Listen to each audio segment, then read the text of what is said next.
उत्तराखंड के पहाड़ी इलाकों में बारिश संकट बन गई है। कहीं लैंडस्लाइड के साथ बड़े बड़े पत्थर गिर रहे हैं। उत्तरकाशी चमोली में सफर करना खतरनाक हो रहा है। वहीं उत्तरकाशी में एक और झील मुसीबत बनती दिख रही है, जिससे रिहायशी इलाकों को चपेट में ले लिया है। देखिए।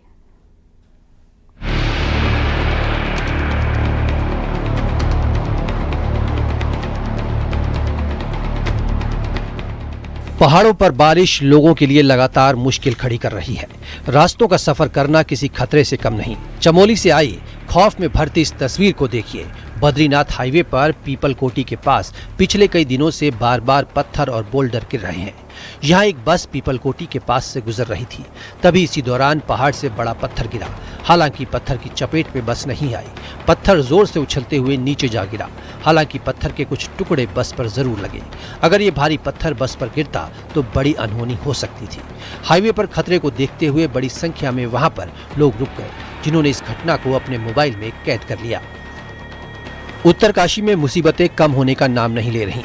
भटवाड़ी में गंगोत्री हाईवे के पास लगातार लैंडस्लाइड हो रहा है। डबरानी में भारी मलबा सड़क पर आया है। मिट्टी को रोके रखने वाले पेड़ भी एक झटके में धराशायी हो गए।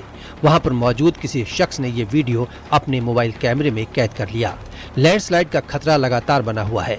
पहाड़ से गिर रहा मलबा भागीरथी नदी में जा रहा है। प्रशासन मलबे को हटाने में जुटा है।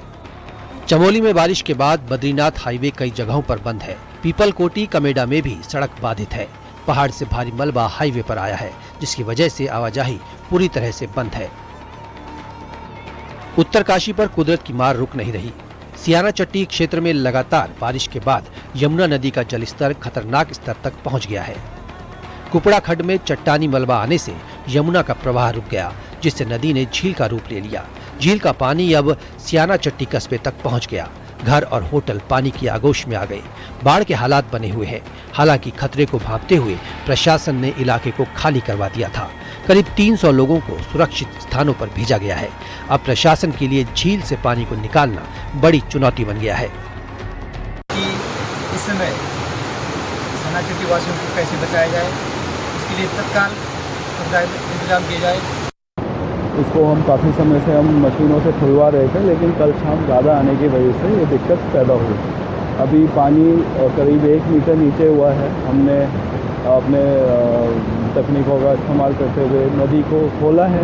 उसको थोड़ा डिस्चार्ज बढ़ा है उसका, लेकिन अभी थोड़ा समय और लगेगा इस पर काम करते हुए। तो टीमें हैं यहाँ पे और इस तरह का अभी कोई इशू नहीं है। हाँ, जो पानी में प्रॉपर्टी सबमर्ज हुई है उन लोगों को कल रात ही हमने इवैक्यूएट कर दिया था। सेफ जगह पे हैं, सुरक्षित हैं। और अभी सियाना चट्टी में बनी झील को देखते हुए कस्तूरबा गांधी आवासीय छात्रावास विद्यालय की 150 छात्राओं को सुरक्षित जगहों पर शिफ्ट किया गया। धराली आपदा के बाद हर्षिल में बनी कृत्रिम झील के चैनलाइजेशन के बावजूद झील का पानी निकालने में सफलता नहीं मिल रही। हालांकि झील का पानी कुछ कम जरूर हुआ है, लेकिन अब भी गंगोत्री हाईवे का 100 मीटर हिस्सा डूबा हुआ है, जिसकी वजह से गाड़ियां और मशीनें नहीं जा पा रही। पौड़ी में भारी बारिश के चलते गांव में नुकसान हुआ है। गांव की सड़कें बह चुकी हैं, तो वहीं कई घरों के भी गिरने का खतरा बना हुआ है। नैनीताल में काला ढूंगी रोड पर एक बाइक बरसाती नाले में बह गई, जिसका वीडियो वायरल हो रहा है। हालांकि बाइक सवार की जान बच गई। Bureau report, news 18, UP, Uttarakhand.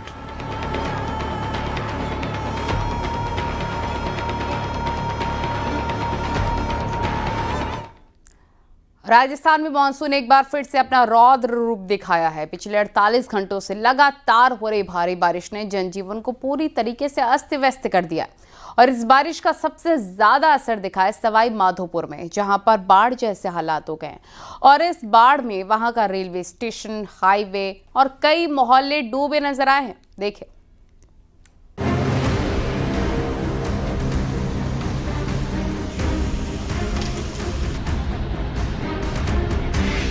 Rajasthan के सवाई माधोपुर में जल प्रलय, डूबे मोहल्ले, गलियां और रेलवे स्टेशन।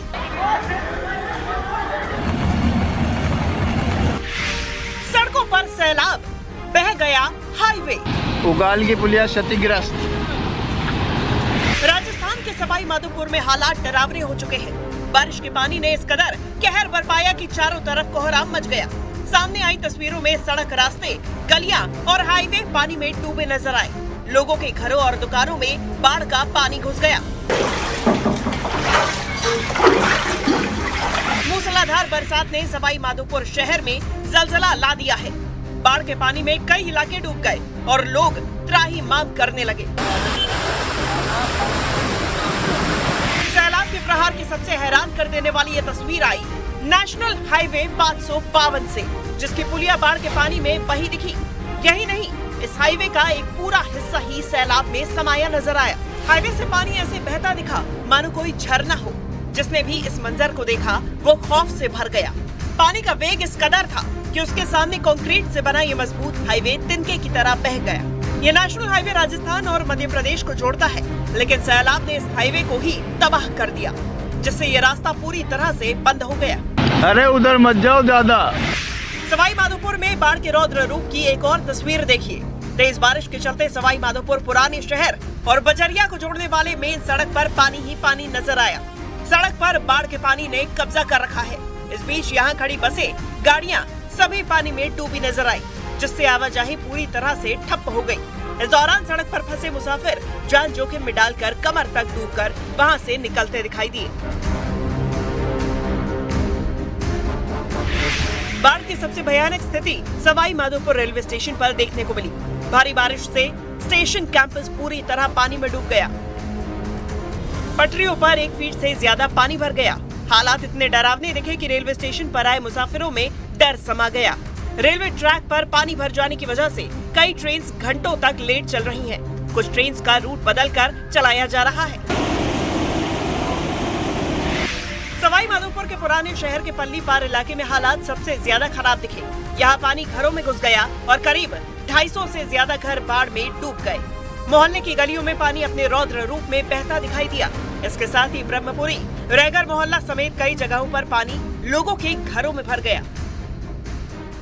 एक आम आदमी को पूरे सामान भीग गए हैं, परेशानी हो रही है और नुकसान हो रहा है। घर के सारे सामान खराब हो चुके हैं। पिछली बार 30 तारीख को जब पानी आया था, जब 1.5 फीट पानी था घर में, तब भी मेरा 3.5-4 लाख रुपए का यहाँ नुकसान हुआ। सवाई माधोपुर में लगातार बारिश ने सूरत बिगाड़ दी है। शहर के बीच से गुजरने वाले इस लुटिया नाले को देखिए। ये नाला अपने रौद्र रूप में दिख रहा है। वहीं इस नाले के पास से गुजरने वाली सड़क भी तेज बारिश के प्रहार को सह नहीं पाई। बारिश में सड़क ही टूट गई।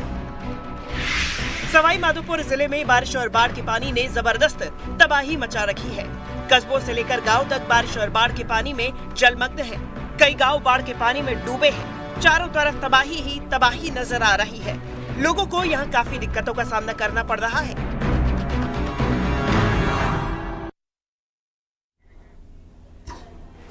और गूगल मैप एक बार फिर से हादसे की वजह बन गया है। सहारनपुर में गूगल मैप के सहारे जा रही कार हादसे का शिकार हो गई। दरअसल मेरठ यूनिवर्सिटी के छात्र मंदिर दर्शन के लिए जा रहे थे, तभी कार बरसाती नदी में जा गिरी। देखिए।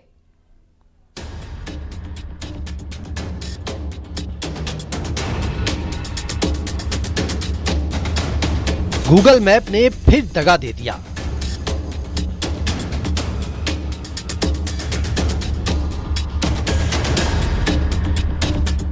गलत रास्ता बताकर मुश्किल में डाला।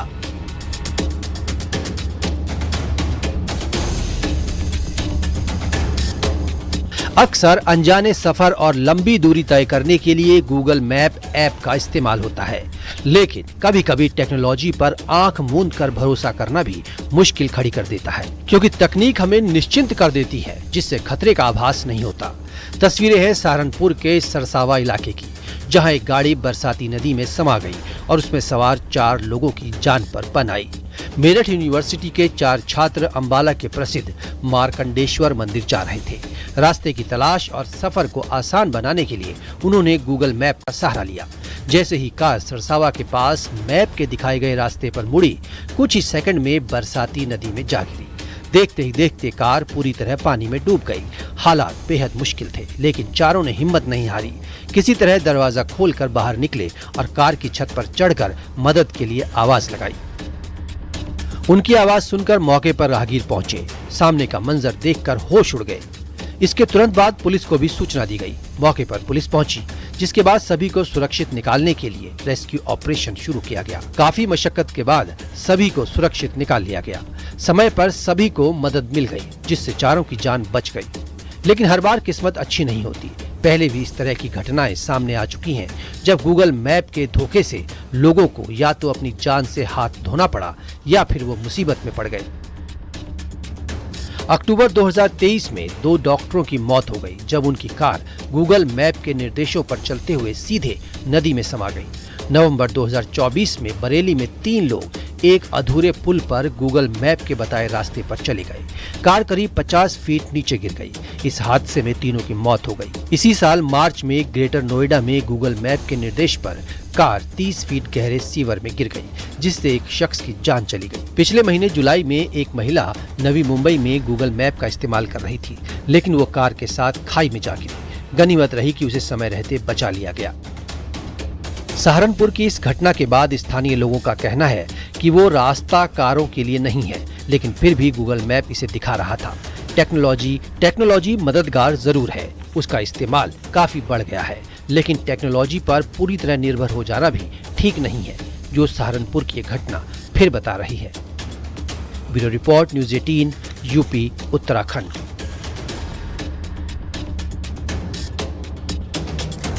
और इधर मध्य प्रदेश के बैतूल में भारी बारिश के बीच उफनते रपटे को पार करता एक शराबी बह गया। नशे की हालत में युवक की लापरवाही भारी कैसे पड़ी है, इस रिपोर्ट में देखें।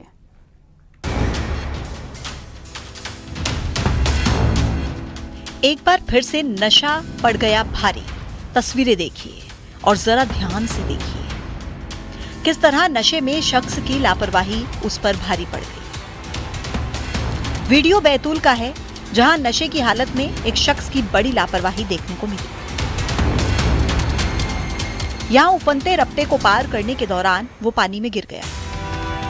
नशा इंसान पर किस कदर हावी हो जाता है, इसका ये जीता जागता उदाहरण है। जहां इस शराबी शख्स की लापरवाही उसकी जान भी ले सकती है, लेकिन समय रहते ग्रामीणों ने शराबी की जान बचा ली, जिसके बाद शराबी का ये वीडियो सोशल मीडिया पर जमकर वायरल हो रहा है। बैतूल के भीमपुर ब्लॉक के जामन्या गांव की पूरी घटना बताई जा रही है, जहां रपटे के ऊपर से नदी का पानी बह रहा था। शराबी झूमते हुए रपटे पर चला गया, जिसके बाद इधर उधर डोलते हुए वो फिसलकर नदी में जा गिरा। गनीमत रही कि आसपास खड़े लोगों ने समय गवाए बिना शराबी को बचा लिया। बैतूल से न्यूज़ 18 के लिए ऋषु नायडू की रिपोर्ट।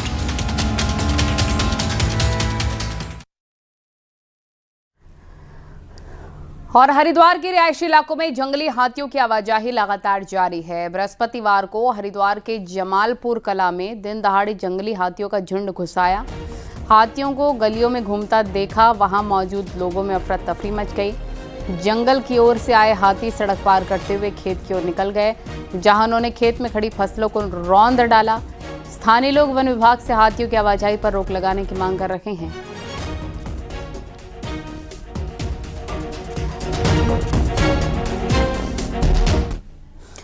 और यूपी से सटे उत्तराखंड के तराई वाले इलाकों में कुछ पोल्ट्री फार्म पर बर्ड फ्लू की पुष्टि होने के बाद हड़कंप मच गया। हालात ऐसे हो गए कि जो पोल्ट्री फार्मर सावन खत्म होने के बाद अच्छे धंधे की उम्मीद लगाए बैठे थे, वो उजड़ने की कगार पर है और लोग मुफ्त में भी चिकन अंडे खाने को तैयार नहीं है। देखें।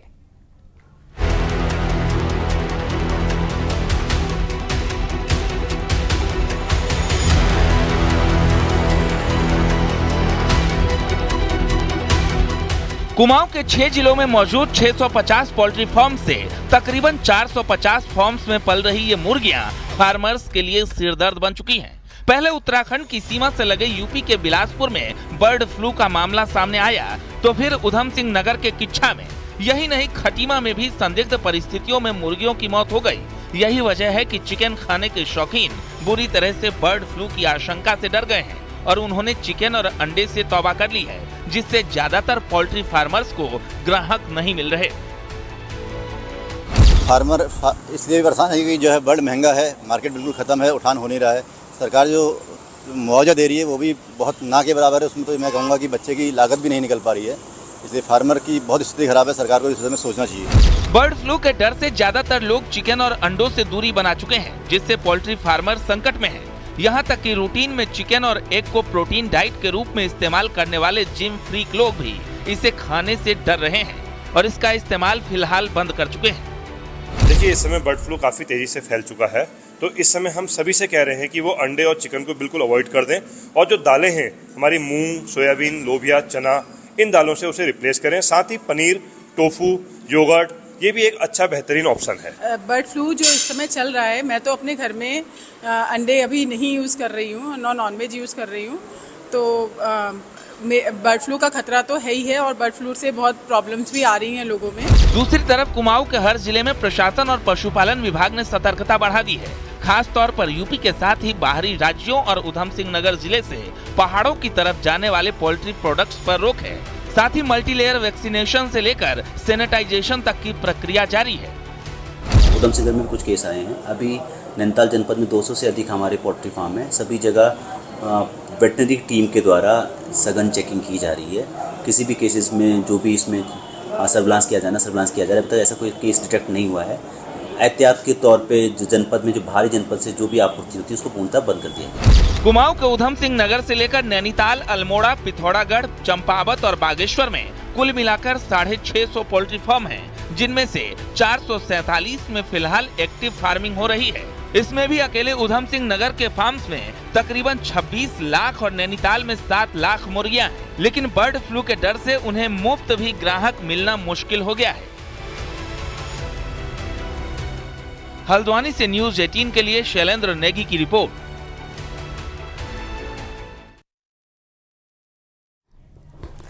और रामनगर के कॉर्बेट टाइगर रिजर्व में इन दिनों वन कर्मियों को अलर्ट रखा गया है और इसके साथ ही वन कर्मी दिन रात पार्क की गश्त भी कर रहे हैं। ये पूरा मामला क्या है, इस रिपोर्ट में देखिए।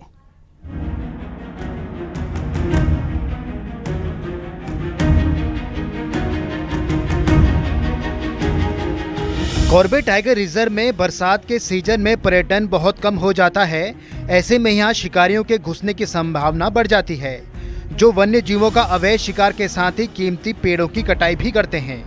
इन शिकारियों पर नजर रखने के लिए बरसात में कॉर्बेट में गश्त की जाती है। गश्त के दौरान वनकर्मी हर रोज 15 से 20 किलोमीटर पैदल चलकर 1288 वर्ग किलोमीटर क्षेत्रफल की सुरक्षा करते हैं। तो बारिश के दौरान भी हमको गश्त करनी ही पड़ती है, तो उसमें क्या होता है, कभी कभी हमको बहुत दिक्कतें आती हैं। बारिश के दौरान तो कौन सी दिक्कतें नहीं आती हैं, तो उमस बहुत ज़्यादा होती है। उमस की वजह से सांस वगैरह लेने में दिक्कत होती है। और कभी कभी जब हम हिल एरिया में या रिवर बेड में कभी गश्त करते हैं तो पाँव फिसलने का डर रहता है, उससे चोट वगैरह जान जोखिम ज़्यादा होती है। और आजकल झाड़ियाँ बहुत घनी होती हैं, घनी झाड़ियों की वजह से हमेशा टाइगर का खतरा बना रहता है। बरसात के मौसम में जंगल के अंदर की सड़कें टूट जाती हैं। ऐसे में यहाँ रोज वनकर्मी पैदल गश्त करते हैं और जहाँ पैदल चलना मुश्किल होता है वहाँ पर वनकर्मी हाथियों की मदद लेते हैं और गश्त की जाती है, जिससे पूरे जंगल में नजर रखी जा सके। ऐसे समय में हमारे जो हमारा प्रोटोकॉल है उसके अंतर्गत हम एक स्पेशल एक ऑपरेशन लॉन्च करते हैं, जिसका नाम ऑपरेशन मॉनसून है। उसके अंतर्गत पूरे क्षेत्र में पैदल गश्त की जाती है। हमारे पास जो हमारे हाथी हैं उनका इस्तेमाल किया जाता है, ड्रोन्स का इस्तेमाल किया जाता है। जो कालागढ़ रिजर्वायर है, जो डैम है, उसके पानी में हम बोट्स का इस्तेमाल करते हैं। उमस भरी गर्मी कठिन परिस्थितियों में वनकर्मी जंगल और जंगली जानवरों को बचाने में लगे हुए हैं, ताकि देश भर से आने वाले पर्यटक कॉर्बेट के शानदार नज़ारों का दीदार कर सकें। न्यूज़ 18 के लिए रामनगर से गोविंद पाटनी की रिपोर्ट।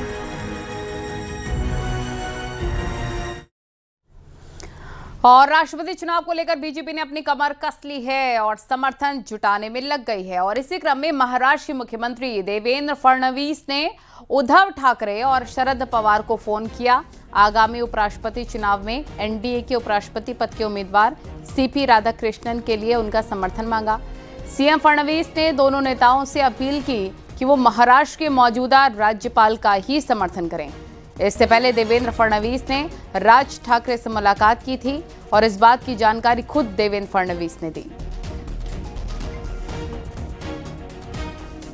चूंकि आप देखिए, मैंने सम्मानीय श्री उद्धव ठाकरे जी और सम्मानीय श्री शरद पवार जी को फ़ोन किया था और मैंने उनसे निवेदन किया था कि महाराष्ट्र के राज्यपाल जो मुंबई के वोटर हैं उनको उपराष्ट्रपति पद का उम्मीदवार तैयार किया गया है या उनको बनाया गया है। उपराष्ट्रपति पद का जो चुनाव होता है ये एक प्रकार से नॉन पार्टीशन माना जाता है क्योंकि इस चुनाव में कोई व्हिप नहीं होता। इसलिए मैंने उनसे निवेदन किया कि चूंकि आप महाराष्ट्र की अस्मिता को मानने वाले लोग हैं तो आपने भी महाराष्ट्र का एक वोटर ये देश का उपराष्ट्रपति बन रहा है, इसलिए आप उन्हें समर्थन दीजिए। इस प्रकार का मैंने उनसे निवेदन किया था। मुझे उद्धव जी ने कहा कि हम सबसे चर्चा करके फिर निर्णय करेंगे और शरद पवार जी ने कहा कि चूंकि सारा अपोजिशन साथ में आकर एक कैंडिडेट खड़ा कर रहा है तो हमको उनके साथ जाना पड़ेगा। खबरें जारी हैं, रुकेंगे छोटे से ब्रेक के लिए। आप देख रहे हैं न्यूज़ 18 उत्तर प्रदेश उत्तराखंड।